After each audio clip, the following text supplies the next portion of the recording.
Hi guys, welcome to my channel Keerthi Mudiraj. నేను మీ కీర్తి సరిగా రావట్లేదు. ఇద్దరు వచ్చేసి ఎవరో తెలుసా, మా డాడీ వాళ్ళ తమ్ముడు వాళ్ళ కొడుకు. నాకు తమ్ముడు అవుతాడు. ఇదిగో థమ్స్అప్ అని పొద్దున్నే వచ్చిండు వెళ్దాకనే. అప్పుడే థమ్స్అప్ కావాలని చూసి అప్పుడే అడుగుతుండు. గాయ్స్ చూడు ఎట్లా తాగుతుండో. అగో అప్పుడే తగ్గుపడ్డది. నవ్వకరా అంటే నవ్వుతుండు. గాయ్స్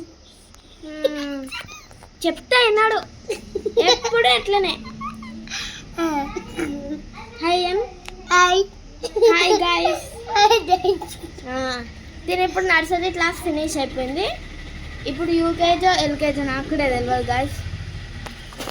నేను వచ్చేసి ఫిఫ్త్, ఇప్పుడు 5th క్లాస్కే వెళ్తా. కానీ కొంచెం బాధ, హాలిడేస్ తొందరగా అయిపోతున్నాయి గాయ్స్. ఇదిగో వీడు ఒకటే నవ్వుతుండు బోండగాడు. హాయ్ చెప్పు మళ్ళీ గాయ్స్. మళ్ళీ హాయ్ చెప్పింది చూడండి. థ్యాంక్స్ చెప్పండి మీరు. నా ఇయర్ రింగ్స్ బాగున్నాయా గాయ్స్? కులుకోకండి, ఇష్టం. ఓకేనా గాయ్స్? బాయ్.